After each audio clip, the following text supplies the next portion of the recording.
साथियों, आप सभी का इस प्लेटफ़ॉर्म पर स्वागत है। यहाँ पर हम लोग जो है घटनाचक्र पब्लिकेशन के द्वारा जो दृष्टि 2024 नाम से समसामयिक घटनाओं का वार्षिक संकलन या करंट अफ़ेयर की मैगज़ीन प्रकाशित की गई है, जिसमें 1 जनवरी 2023 से लेके 10 जनवरी 2024 तक के करंट अफ़ेयर को संकलित किया गया है।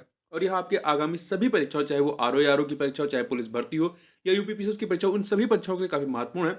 तो इस वीडियो में हम लोग जो है इसका जो उत्तर प्रदेश परिदृश्य वाला या उत्तर प्रदेश स्पेशल वाला जो करंट अफ़ेयर है, उसको इस वीडियो में हम लोग कवर करेंगे। तो चलिए प्रारंभ करते हैं। पहला इसमें है कि पूर्णतः बालिकाओं के लिए पहला सैनिक स्कूल के बारे में। तो 1 जनवरी 2024 को रक्षा मंत्री राजनाथ सिंह ने उत्तर प्रदेश के मथुरा जिले में, कहां पर, उत्तर प्रदेश के मथुरा जिले स्थित वृंदावन में संबित गुरुकुलम बालिका सैनिक स्कूल का उद्घाटन किया। कहां पर, महत्वपूर्ण है, मथुरा जिले के वृंदावन में। नाम क्या है? संबित गुरुकुलम बालिका सैनिक स्कूल। यह पूर्णतः बालिकाओं के लिए पहला सैनिक स्कूल है। इस स्कूल का उदाहरण सभी राज्यों या केंद्र प्रदेशों में गैर सरकारी संगठनों या निजी या राज्य सरकारी विद्यालयों के साथ साझेदारी में 100 सैनिक स्कूलों की स्थापना की पहल के तहत किया गया है। ज्ञातव्य है कि देश में सैनिक स्कूलों की स्थापना की परंपरा उत्तर प्रदेश से वर्ष 1960 में प्रारंभ हुई थी। प्रदेश के तत्कालीन मुख्यमंत्री डॉक्टर संपूर्णानंद ने लखनऊ में देश का पहला सैनिक स्कूल प्रारंभ किया था। अगला है अयोध्या की प्रधानमंत्री की यात्रा के बारे में। 30 दिसंबर 2023 को प्रधानमंत्री नरेंद्र मोदी ने अयोध्या का दौरा किया। इस यात्रा के दौरान उन्होंने अयोध्या एवं उसके आसपास के क्षेत्रों के विकास के लिए लगभग 11,000 करोड़ रुपए की परियोजनाओं का शिलान्यास किया। ठीक है, देखिए, इस अवसर पर उन्होंने पुनर्विकसित अयोध्या धाम जंक्शन रेलवे स्टेशन का उद्घाटन किया। साथ ही उन्होंने नई अमृत भारत ट्रेनों एवं वंदे भारत ट्रेनों का या को हरी झंडी दिखाकर रवाना किया, जिनमें दरभंगा अयोध्या आनंद बिहार टर्मिनल अमृत भारत एक्सप्रेस देश की पहली अमृत भारत ट्रेन जो ये है, दरभंगा अयोध्या आनंद विहार टर्मिनल अमृत भारत एक्सप्रेस, ये देश की पहली अमृत भारत ट्रेन है। इसे ये भी इसमें शामिल है। प्रधानमंत्री ने नवनिर्मित हवाई अड्डे का भी उद्घाटन किया। इस हवाई अड्डे का नाम क्या, नाम याद रखिएगा, महर्षि वाल्मीकि अंतर्राष्ट्रीय हवाई अड्डा। नवनिर्मित श्री राम मंदिर तक पहुंच को बढ़ाने के लिए प्रधानमंत्री ने अयोध्या में 4 नव विकसित सड़कों, रामपथ, भक्तिपथ, धर्मपथ और श्री राम जन्मभूमि पथ का भी उद्घाटन किया। ये नाम याद रखिएगा, रामपथ, भक्तिपथ, धर्मपथ और श्री राम जन्मभूमि पथ का। ठीक है, आगे बढ़ते हैं काशी तमिल संगमम के बारे में। महत्वपूर्ण, याद रखिएगा, यह जो है 17 से 30 दिसंबर 2023 तक काशी तमिल संगमम का आयोजन वाराणसी में किया गया। यह इस कार्यक्रम का दूसरा संस्करण था। पहला संस्करण 2022 में आयोजित किया गया था। 17 दिसंबर 2023 को नमो घाट वाराणसी में इस कार्यक्रम का उद्घाटन प्रधानमंत्री नरेंद्र मोदी ने किया। इस अवसर पर प्रधानमंत्री ने थिरुकुरल, मणिमेकलई और अन्य उत्कृष्ट तमिल साहित्य का बहुभाषा और ब्रेल अनुवाद जारी किया। इस अवसर पर कन्याकुमारी वाराणसी तमिल संगमम ट्रेन को हरी झंडी दिखाकर रवाना किया गया। इसका आयोजन केंद्रीय शिक्षा मंत्रालय केंद्रीय शिक्षा मंत्रालय द्वारा अन्य मंत्रालयों यथा संस्कृत, कपड़ा, रेलवे, पर्यटन, खाद्य प्रसंस्करण, सूचना और प्रसारण आदि तथा उत्तर प्रदेश सरकार के सहयोग से किया गया। इस कार्यक्रम के लिए तमिलनाडु में आईआईटी मद्रास को और उत्तर प्रदेश में बनारस हिंदू विश्वविद्यालय को कार्यान्वयन एजेंसी नामित किया गया था। स्वरवेद स्वरवेद महामंदिर का उद्घाटन। देखिए, 18 दिसंबर 2023 को प्रधानमंत्री नरेंद्र मोदी ने वाराणसी में स्वरवेद महामंदिर का उद्घाटन किया। यह 7 मंजिला जो ये स्वरवेद महामंदिर, इसकी ऊंचाई कितनी है? 180 फीट है। इस महामंदिर की संगमरमरी दीवारों पर स्वरवेद के 4000 दोहे लिखे गए हैं। वेद, उपनिषद, रामायण, गीता और महाभारत आदि ग्रंथों के दिव्य संदेश भी इसमें चित्रों के जरिए उकेरे गए हैं। स्वरवेद महामंदिर महर्षि सदाफल देव की शिक्षाओं एवं उनके उपदेशों का प्रतीक है। इस महामंदिर को विश्व का सबसे बड़ा ध्यान केंद्र, वर्ल्ड्स लार्जेस्ट मेडिटेशन सेंटर कहा जा रहा है। ज्ञातव्य है कि स्वरवेद एक आध्यात्मिक ग्रंथ है जो विहंगम योग संस्थान के प्रणेता संत सदाफल देव जी महाराज द्वारा लिखा गया है। ठीक है, तो ध्यान रखिएगा, स्वरवेद का मतलब, स्वरवेद एक आध्यात्मिक ग्रंथ है जो विहंगम योग संस्थान के प्रणेता संत सदाफल देव जी महाराज द्वारा लिखा गया। तो ये फैक्ट आपके लिए महत्वपूर्ण है। आगे बढ़ते हैं लेक क्वीन क्रूज के बारे में। तो 15 दिसंबर 2023 को मुख्यमंत्री ने गोरखपुर स्थित रामगढ़ ताल जो यहाँ की झील है, इसमें लेक क्वीन क्रूज का लोकार्पण किया। अत्याधुनिक सुविधाओं से युक्त यह क्रूज 2 मंजिला है।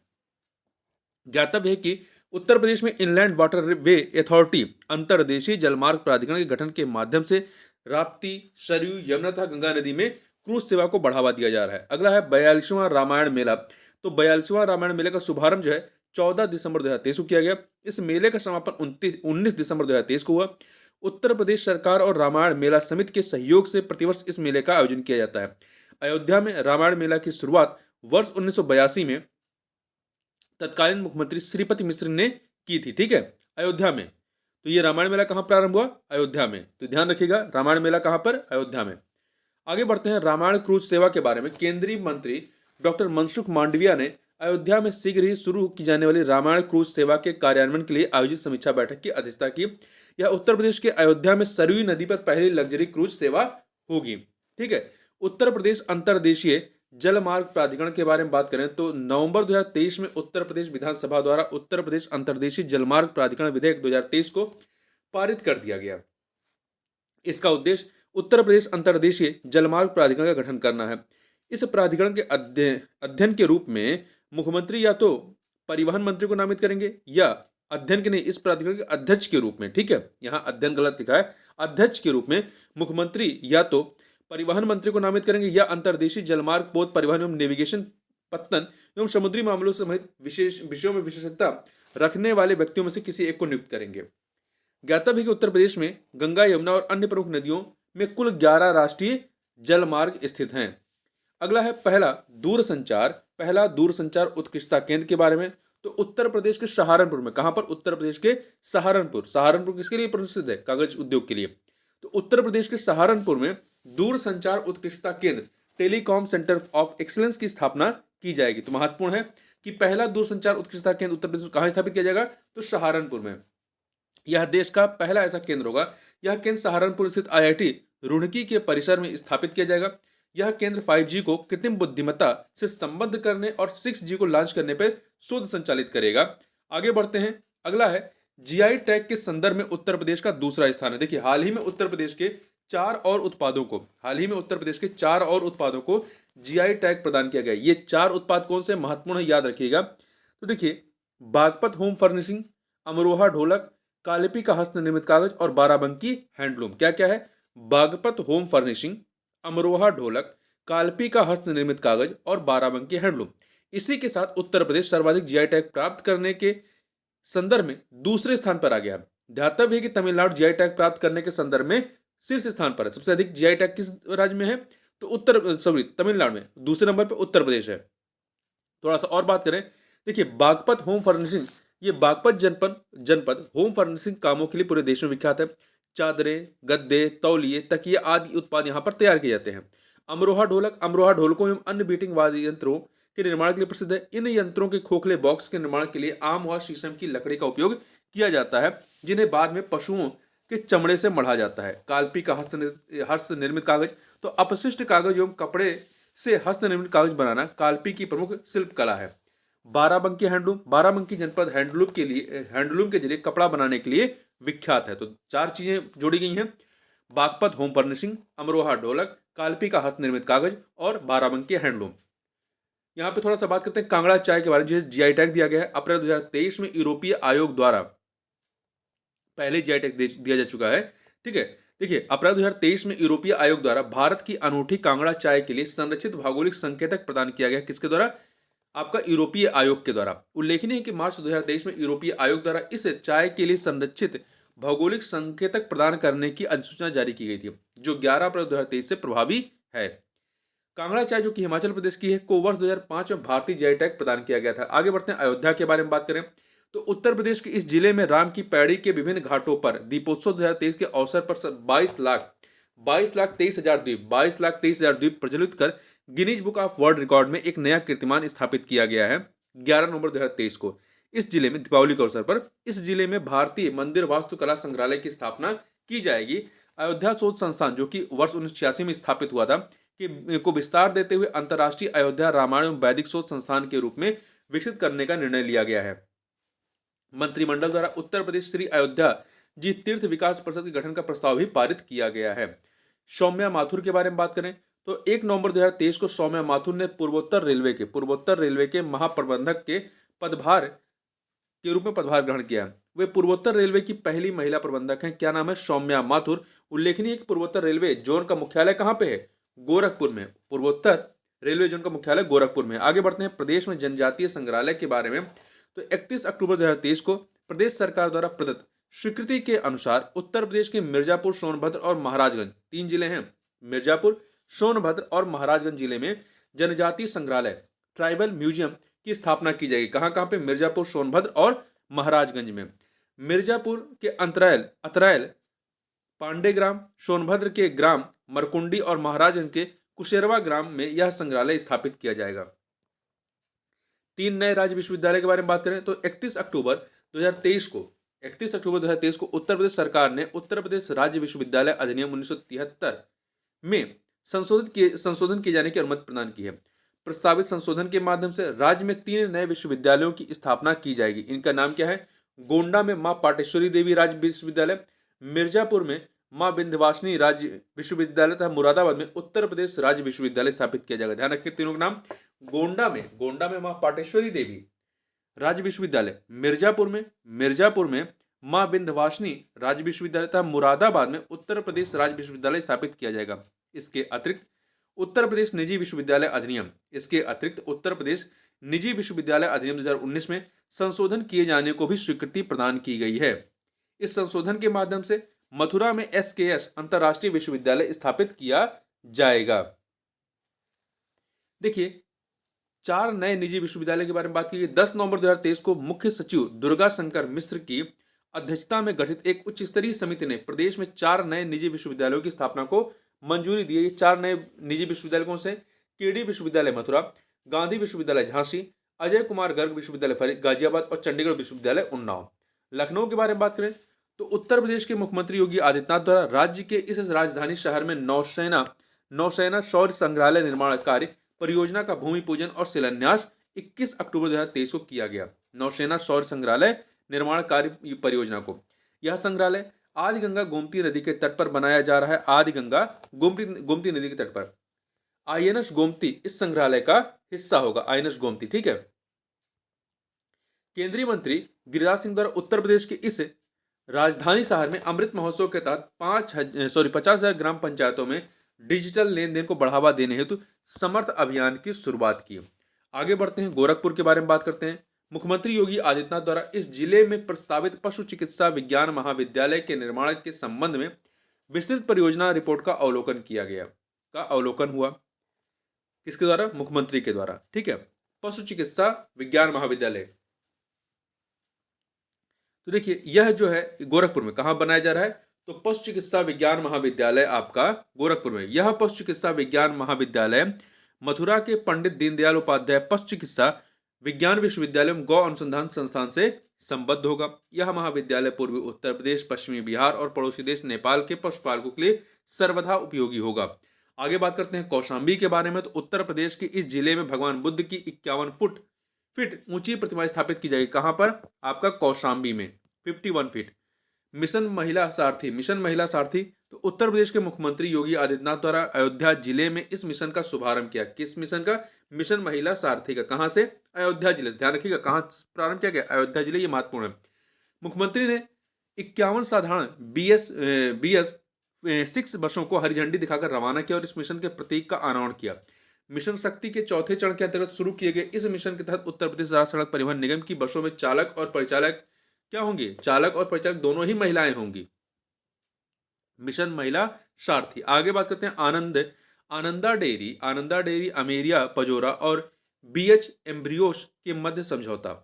आनंदा डेयरी, अमेरिया पजोरा और BH एम्ब्रियोस के मध्य समझौता। देखिए उत्तर प्रदेश के मुख्यमंत्री योगी आदित्यनाथ और ब्राजील के राजदूत केनेथ नोवेग्रा की उपस्थिति में लखनऊ में इन 3 कंपनियों आनंद डेयरी, अमेरिया पजोरा और BH एम्ब्रियोस के मध्य समझौता ज्ञापन हस्ताक्षरित हुए हैं। इस समझौता ज्ञापन से उत्तर प्रदेश में दुधारू पशुओं के पोषण एवं प्रजनन में उपयोग की जाने वाली उन्नत तकनीक के माध्यम से दुग्ध उत्पादन में वृद्धि का मार्ग प्रशस्त होगा।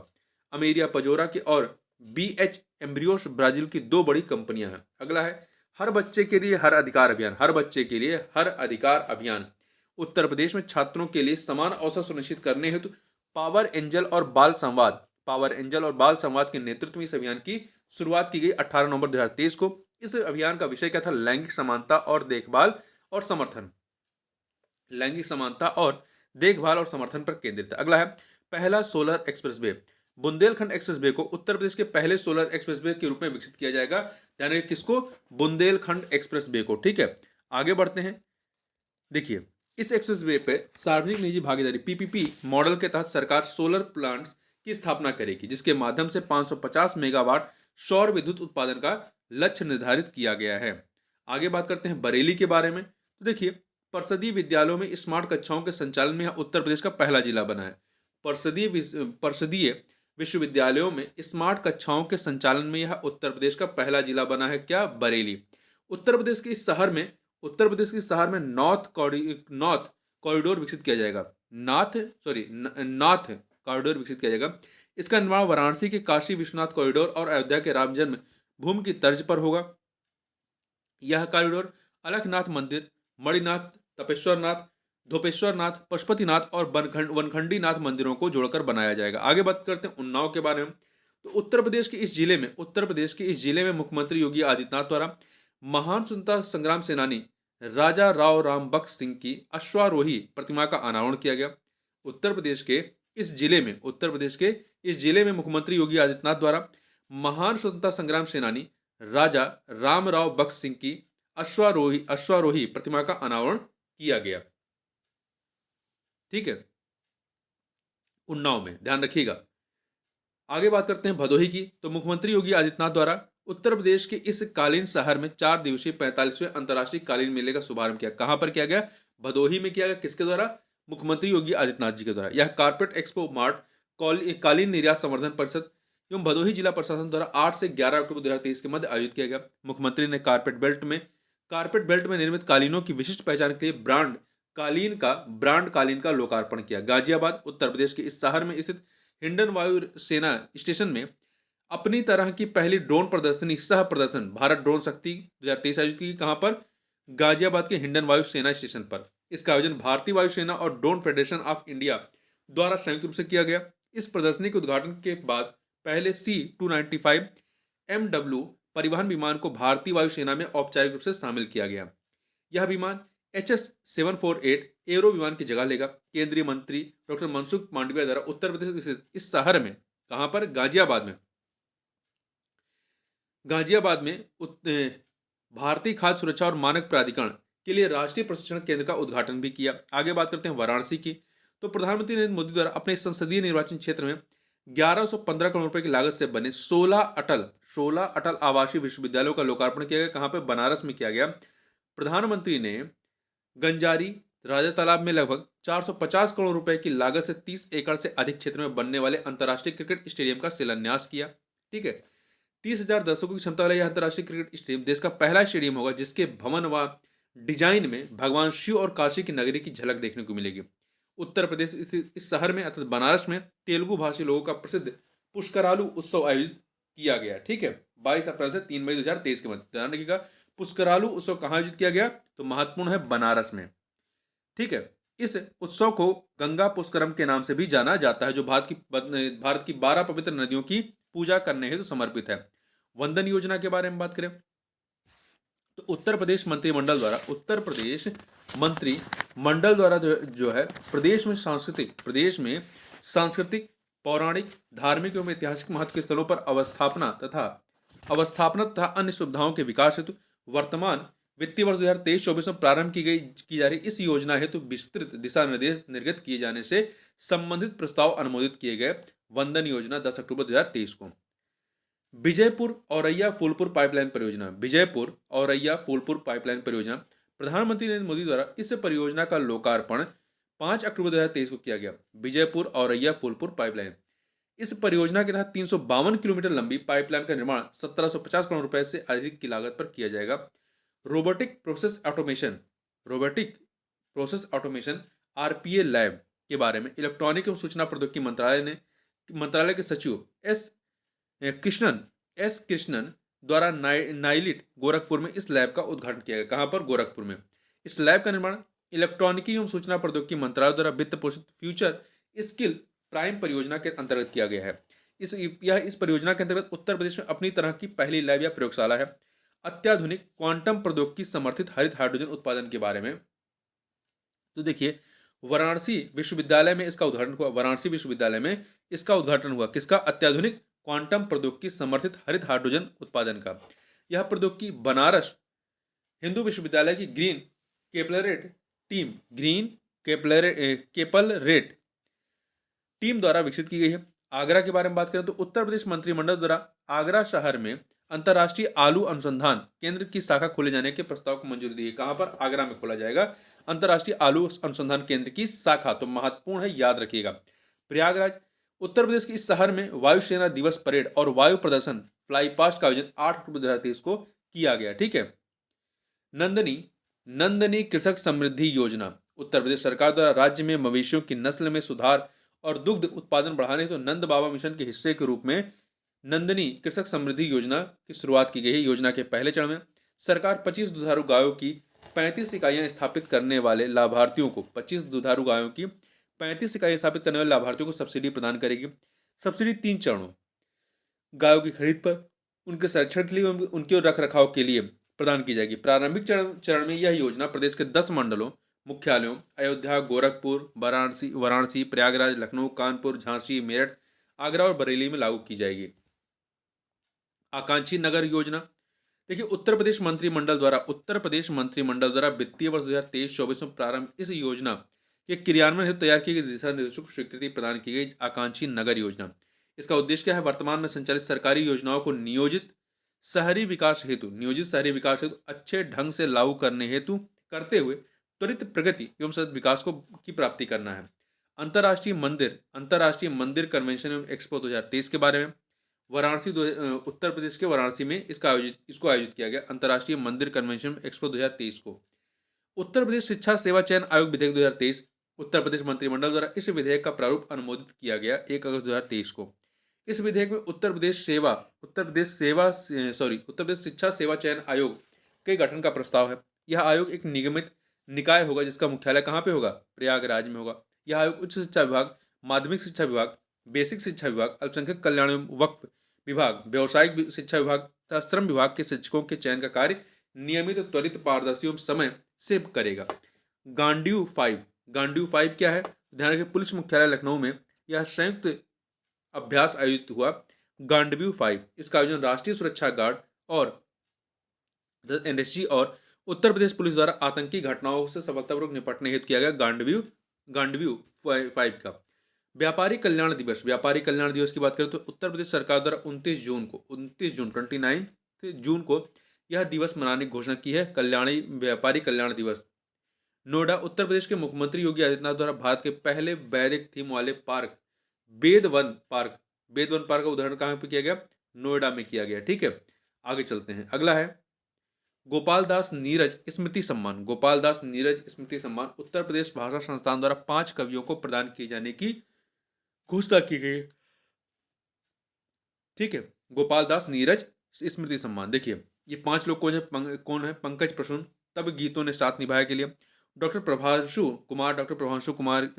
प्रभांशु की कलम से काव्य संग्रह, निशा सिंह नवल मैं निशा हूं, कृष्ण कुमार कनक उलझाता छविजात तुम्हारा, वेद मित्र शुक्ला एक समंदर गहरा भीतर। तो इन 5 लोगों को दिया गया। ओबरा डी तापिये परियोजना के बारे में उत्तर प्रदेश सरकार द्वारा 2x800 मेगावाट अर्थात 1600 मेगावाट की इस परियोजना की स्थापना में परियोजना लागत 17,985.27 करोड़ रुपए का प्रस्ताव स्वीकृत है।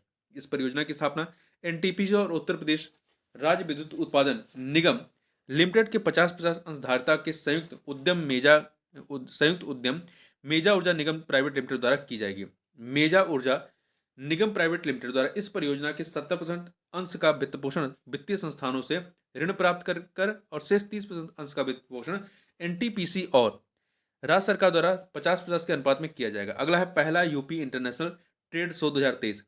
तो इंडिया एक्सपोजिशन मार्ट लिमिटेड, ये कहां पर किया गया? ग्रेटर नोएडा के सहयोग से उत्तर प्रदेश सरकार द्वारा India Expo Centre and Mart Greater Noida Uttar Pradesh में आयोजित हुआ। इस ट्रेड शो का प्रमुख उद्देश्य राज्य में निर्मित उत्पादों और सेवाओं को प्रदर्शित करना रहा है। उत्तर प्रदेश जगत गुरु रामभद्राचार्य दिव्यांग राज्य विश्वविद्यालय अध्यादेश 2023 उत्तर प्रदेश मंत्रिमंडल द्वारा इस अध्यादेश के आलेख को स्वीकृति दी गई है। इस अध्यादेश में जगत गुरु रामभद्राचार्य दिव्यांग विश्वविद्यालय को राज्य विश्वविद्यालय के रूप में प्रतिष्ठित करने का प्रावधान है।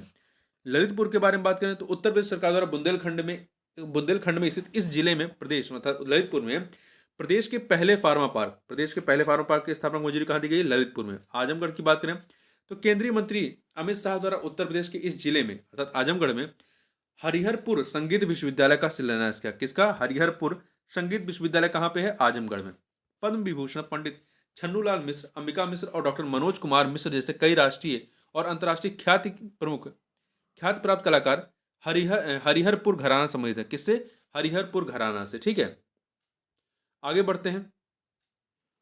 अगला है नंद बाबा दुग्ध मिशन योजना। नंद बाबा दुग्ध मिशन योजना के बारे में तो देखिए, उत्तर प्रदेश सरकार द्वारा दुग्ध उत्पादों को डेयरी सहकारी समितियों के माध्यम से गांव में उचित मूल्य पर अपना दूध बेचने की सुविधा प्रदान करने हेतु इस योजना की शुरुआत 6 जून 2023 को हुई। उद्देश्य क्या है? उत्तर प्रदेश को दुग्ध विकास और दुग्ध उत्पादन क्षेत्र में अग्रणी राज्य बनाना। अगला है उत्तर प्रदेश मातृभूमि योजना के बारे में। उत्तर प्रदेश मातृभूमि योजना, देखिए उत्तर प्रदेश के मुख्यमंत्री योगी आदित्यनाथ द्वारा इंदिरा गांधी प्रतिष्ठान लखनऊ में इस योजना का शुभारंभ किया गया। प्रारंभ में योजना ग्राम सभा में लागू की गई, बाद में इसे शहरी क्षेत्रों में भी लागू किया गया। इस योजना के अंतर्गत उत्तर प्रदेश के सभी मूल निवासी जो मौजूदा समय में देश या विश्व में कहीं भी रह रहे हैं और अपने गांव या क्षेत्र का विकास करने में सक्षम तथा इच्छुक हैं तो सहभागी बन सकते हैं। इच्छुक हो तो सहभागी बन सकते हैं। योजना के अंतर्गत लोगों को विकास कार्य परियोजना की 60% धनराशि उपलब्ध करानी होगी, जबकि जमीन व लागत की 40% धनराशि राज्य सरकार द्वारा उपलब्ध कराई जाएगी। संबंधित विकास कार्य की शिला पट्टिका में दानदाता अपने पूर्वजों के सम्मान स्वरूप नामकरण कर सकेंगे। आगे बात करते हैं उत्तर प्रदेश सरकार दक्षिण कोरिया के ग्योंगसांगबुक डो प्रांत के मध्य समझौता। उत्तर प्रदेश सरकार और दक्षिण कोरिया के ग्योंगसांगबुक डो प्रांत के मध्य समझौता, देखिए दोनों के मध्य समझौता ज्ञापन हस्ताक्षरित हुआ 22 मई 2023 को। यह समझौता ज्ञापन प्रदेश के छात्रों को ग्योंगसांगबुक को डो में स्थित विश्वविद्यालयों में पढ़ने हेतु प्रोत्साहित करने, ग्योंगसांगबुक डो में स्थित कंपनियों को उत्तर प्रदेश में अपने व्यवसाय को बढ़ाने, इस प्रांत में स्थित कंपनियों में कार्य करने हेतु उत्तर प्रदेश के कर्मियों के लिए कोरियाई भाषा की शिक्षा को प्रोत्साहित करने के लिए हस्ताक्षरित किया गया है। आगे बढ़ते हैं।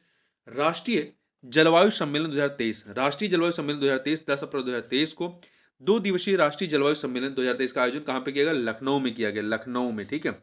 स्कूल चलो अभियान 2023 1 अप्रैल 2023 को मुख्यमंत्री ने स्कूल चलो अभियान 2023 तथा 20 विशेष रोग संचारी नियंत्रण अभियान का शुभारंभ किया। इसके साथ ही एनसीईआरटी द्वारा विकसित स्कूल रेडीनेस कैलेंडर तथा शिक्षक मैनुअल का विमोचन किया। इसके अतिरिक्त मुख्यमंत्री ने मिशन शक्ति के अंतर्गत बालिकाओं को आत्मरक्षा के गुण सिखाने तो रानी लक्ष्मीबाई आत्मरक्षा प्रशिक्षण कार्यक्रम का शुभारंभ तथा आत्मरक्षा प्रशिक्षण मॉड्यूल का विमोचन किया है। गौरतलब है कि प्रदेश में स्कूल चलो अभियान का शुभारंभ 1 जुलाई 2017 को किया गया। कब किया गया? 1 जुलाई 2017 को स्कूल चलो अभियान का शुभारंभ किया गया। ठीक है, आगे चलते हैं। अगला है, देखिए इसका उद्देश्य उत्तर प्रदेश बेसिक शिक्षा परिषद के अधीन संचालित कक्षा 1 से 8 तक के विद्यालयों में छात्र छात्राओं के अत्यधिक नामांकन को प्रोत्साहित करना है। रेशम कृषि मेला 2023 तो 30 मार्च 2023 को मुख्यमंत्री द्वारा गोरखपुर में इस मेले का शुभारंभ किया गया। ठीक है, रेशम कृषि मेला तो कहां पर हुआ? ये गोरखपुर में। गोरखपुर मंडल में 60 टन रेशम उत्पादन होता है, जिसे बढ़ा करके 600 टन करने का लक्ष्य है। उत्तर प्रदेश में 3 प्रकार की रेशम शहतूती गोरखपुर में, एरी कानपुर और टसर सोनभद्र का उत्पादन होता है। शहतूती गोरखपुर में, एरी कानपुर में और टसर सोनभद्र में। वर्ल्ड टीबी समिट 2023 के बारे में बात करें तो 24 मार्च 2023 को प्रधानमंत्री नरेंद्र मोदी ने वाराणसी में वन वर्ल्ड टीबी समिट 2023 का उद्घाटन किया। यह आयोजन विश्व क्षय रोग दिवस के अवसर पर किया गया। विश्व क्षय रोग दिवस 2023 का विषय क्या रहा है? हम क्षय रोग समाप्त कर सकते हैं। Yes we can end TB. ठीक है, तो ध्यान रखिएगा विश्व क्षय रोग दिवस के बारे में। कब मनाया गया? 24 मार्च को। आगे बढ़ते हैं। अगला है, इसी में थोड़ा सा बात कर लें। इसके अतिरिक्त प्रधानमंत्री ने टीबी मुक्त पंचायत पहल का भी शुभारंभ किया। प्रधानमंत्री ने वाराणसी में राष्ट्रीय रोग नियंत्रण और उच्च नियंत्रण प्रयोगशाला केंद्र की आधारशिला रखी एवं metropolitan public health surveillance unit हेतु साइट का उद्घाटन किया। खेलो इंडिया यूनिवर्सिटी गेम 2022 25 मई से लेकर 3 जून 2023 के मध्य खेलो इंडिया यूनिवर्सिटी गेम्स का तीसरा संस्करण 2022 में तीसरा संस्करण का आयोजन उत्तर प्रदेश में किया गया। उत्तर प्रदेश में पहली बार खेलो इंडिया यूनिवर्सिटी गेम का आयोजन हुआ। तीन ही संस्करण हुआ, तीसरा संस्करण उत्तर प्रदेश में हो गया। इसका आयोजन प्रदेश के 4 जिलों, कहाँ कहाँ हुई 4 जिले याद रखिएगा, वाराणसी, लखनऊ, बनारस, गोरखपुर, गौतम बुद्ध नगर। देखिए लखनऊ राजधानी है, वाराणसी में प्रधानमंत्री मोदी की जो संसदीय क्षेत्र है और गोरखपुर जो है यहाँ के मुख्यमंत्री का संसदीय क्षेत्र है। इसके अतिरिक्त गौतम बुद्ध नगर, यहाँ 4 जिलों में। आगे बढ़ते हैं एशिया की सबसे बड़ी मल्टी प्रोडक्ट पेंट फैक्ट्री के बारे में।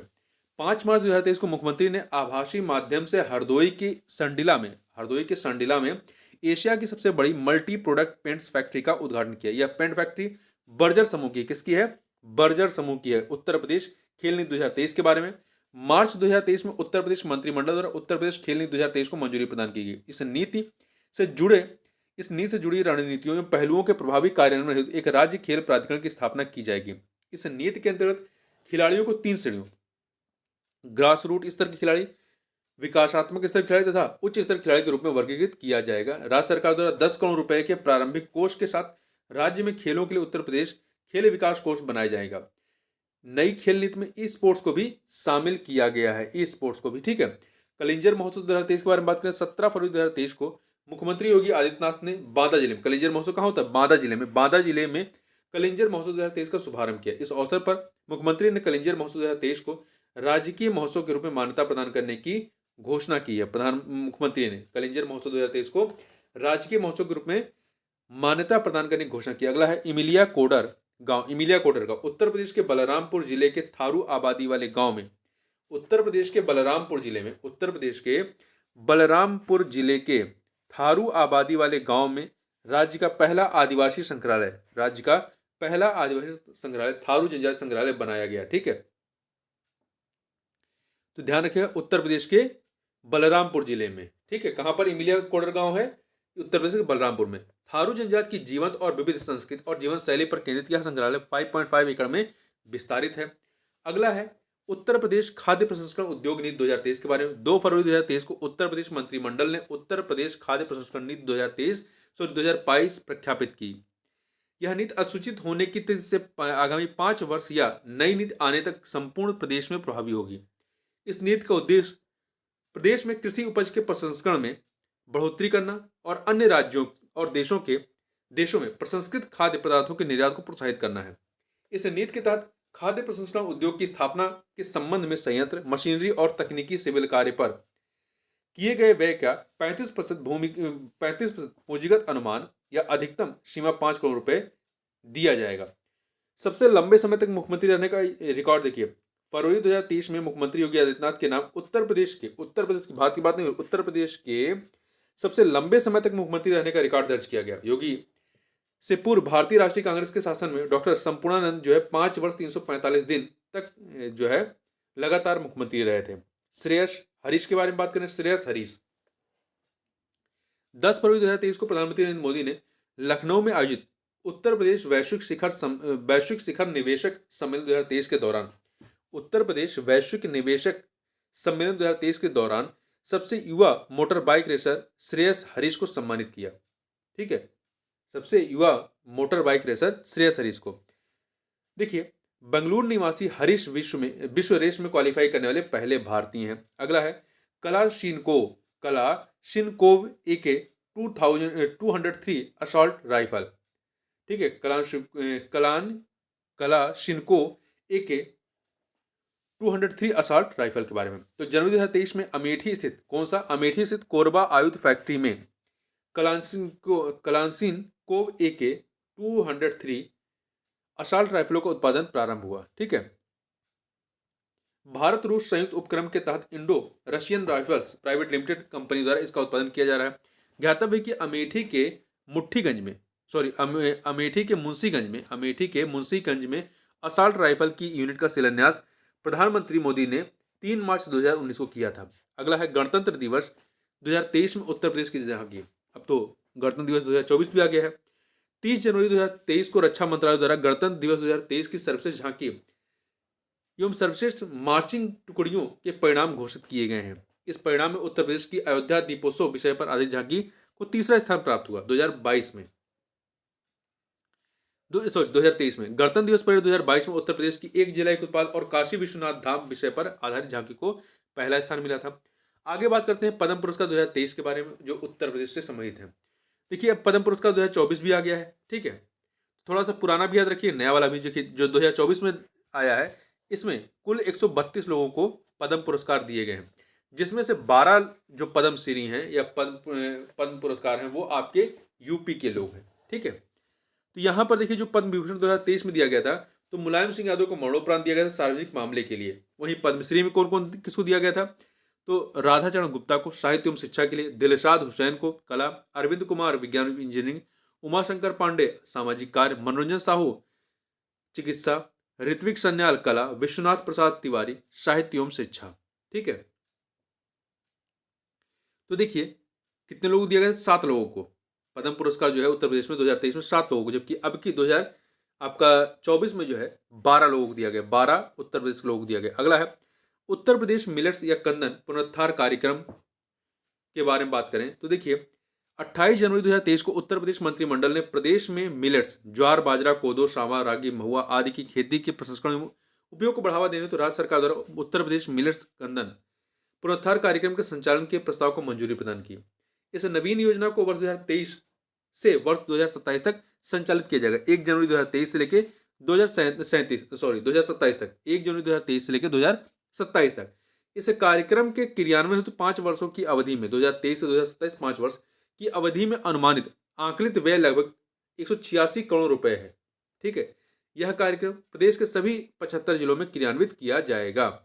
आगे बढ़ते हैं, लक्ष्मीबाई पुरस्कार, रानी लक्ष्मीबाई पुरस्कार 2020-21 और 21-22 के बारे में।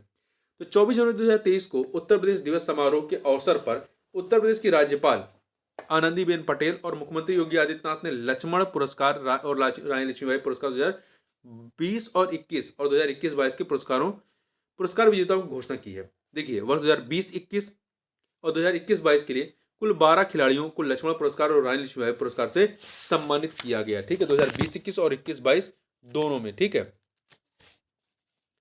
आगे बढ़ते हैं इसी में, तो देखिए, रानी लक्ष्मीबाई पुरस्कार किसको किसको दिया गया है, तो रानी लक्ष्मीबाई पुरस्कार 2020-21 जो है ये आपका नेहा कश्यप बुशू से संबंधित है, ज्योति शुक्ला हैंडबॉल। वहीं लक्ष्मण पुरस्कार 2020-21 राहुल सिंह हॉकी बेटन वर्ग, मोहित यादव कुश्ती और जनार्दन सिंह यादव कुश्ती बेटन वर्ग, ठीक है।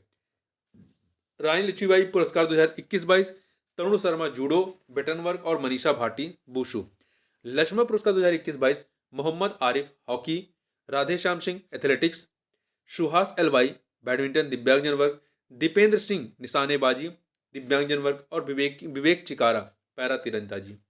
आगे बात करते हैं आरोहणी पहल प्रशिक्षण कार्यक्रम के बारे में। आरोहणी पहल प्रशिक्षण कार्यक्रम, तो जनवरी 2023 में उत्तर प्रदेश सरकार ने राज्य के सभी 746 कस्तूरबा गांधी बालिका विश्वविद्यालय, कितने हैं बालिका विद्यालय, 746 कस्तूरबा गांधी बालिका विद्यालयों में लड़कियों की सुरक्षा के लिए आरोहणी पहल प्रशिक्षण कार्यक्रम शुरू किया गया। तो आरोहणी पहल प्रशिक्षण कार्यक्रम क्या है, तो स्कूलों में लड़कियों की सुरक्षा संबंधित है, ठीक है। इस अभियान का उद्देश्य लड़कियों को अपने अधिकारों के लिए आवाज उठाने में सक्षम बनाना।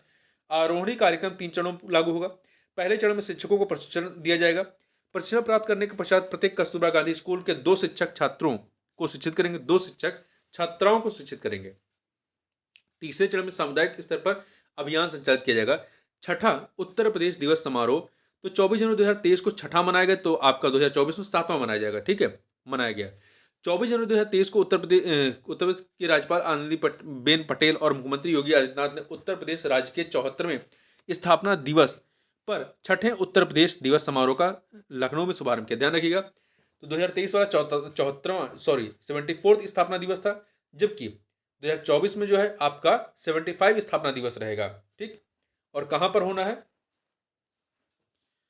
देखिए एक सेकंड 24 जनवरी 2023 को राज्यपाल आनंदीबेन पटेल और मुख्यमंत्री योगी आदित्यनाथ ने उत्तर प्रदेश राज्य के 74वें स्थापना दिवस पर छठे उत्तर प्रदेश दिवस समारोह का लखनऊ में शुभारंभ किया, ठीक है। तो 2024 में जो किया गया वो कौन सा था, वो आपका 7वां होगा। उत्तर प्रदेश दिवस 2023 का मुख्य विषय क्या था?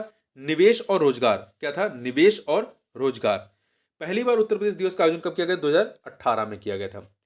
24 जनवरी 1950 को तत्कालीन यूनाइटेड प्रोविंस का या संयुक्त प्रांत का नाम बदल करके उत्तर प्रदेश किया गया था, इसीलिए 24 जनवरी को स्थापना दिवस मनाया जाता है।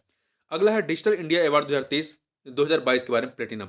देखिए 7 जनवरी 2023 को मुख्यमंत्री योगी आदित्यनाथ को भूतत्व एवं खनिकर्म विभाग की सचिव डॉक्टर रोशन जैकब ने डिजिटल इंडिया अवार्ड्स के तहत प्रदेश के माइन मित्र पोर्टल को प्रदान किया गया प्लेटिनम अवार्ड सौंपा। ठीक है, माइन मित्र पोर्टल को digital initiative for ease of doing business के अंतर्गत प्लेटिनम अवार्ड प्रदान किया गया है। ठीक है, एक जिला एक खेल, एक जिला एक खेल, अभी तक आपने एक जिला एक उत्पाद सुना था, अब एक जिला एक खेल है। दिसंबर 2022 में उत्तर प्रदेश में खेल को बढ़ावा देने हेतु एक जिला एक खेल योजना शुरू की गई। इस एक जिला एक खेल योजना में शामिल करने हेतु 10 जिलों के खेलों में बदलाव किया गया। 10 जिलों के खेलों में किसमें? मथुरा में जूडो के स्थान पर कुश्ती कर दिया गया, मथुरा में जूडो के स्थान पर कुश्ती कर दिया गया। बलिया में जो है बलिया अंबेडकर नगर कानपुर देहात और फतेहपुर में बैडमिंटन के स्थान पर एथलेटिक्स कर दिया गया है। ठीक है, बलिया अंबेडकर नगर कानपुर देहात और फतेहपुर 4 में। वहीं श्रावस्ती में बैडमिंटन के स्थान पर कबड्डी किया गया है। झांसी गोंडा लखीमपुर खीरी में बैडमिंटन के स्थान पर हॉकी किया गया है। ठीक है, और वहीं बहराइच में बैडमिंटन के स्थान पर फुटबॉल किया गया है। खेलों संबंधित जिलों की बात करें, ये कुश्ती संबंधित कौन से जिले हैं? आपका वाराणसी है, गोरखपुर है, चंदौली, बागपत, आजमगढ़, देवरिया, महाराजगंज। वहीं एथलेटिक्स में मैनपुरी, फिरोजाबाद, जौनपुर, भदोही, संभल, सीतापुर, कासगंज, उन्नाव, अयोध्या, कासौम्बी, एटा, अमेठी, रामपुर, सिद्धार्थनगर, संत कबीर नगर, चित्रकूट, बस्ती, हमीरपुर, हापुड़, मेरठ, गाजीपुर, शामली, बलिया और मुजफ्फरनगर। देखिए ये नाम आपको पूरे याद नहीं होंगे, बस एक बार पढ़ लीजिए। हॉकी प्रतापगढ़, मऊ, बरेली, लखनऊ, रायबरेली, हरदोई, फरुखाबाद, मुरादाबाद, बलरामपुर, इटावा और गाजियाबाद। ठीक है, तो इसको आप यहां पर याद रखिएगा। आगे बढ़ते हैं, अगला है table tennis Agra Kanpur, badminton Aligarh और गौतम बुद्ध नगर, वेट लिफ्टिंग मिर्जापुर और बिजनौर, बॉक्सिंग बुलंदशहर और कुशीनगर, तीरंदाजी सोनभद्र और ललितपुर, फुटबॉल हाथरस, तैराकी Pilibhit, shooting Banda, kabaddi Kannauj, lawn tennis Prayagraj. ठीक है, तो इस प्रकार से इस वीडियो में हम लोगों ने जो है उत्तर प्रदेश समेत जो भी महत्वपूर्ण करंट अफेयर थे उनको इस वीडियो में देखा। तो इस वीडियो में बस इतना ही, मिलते हैं नेक्स्ट वीडियो में, तब तक के लिए बहुत बहुत धन्यवाद।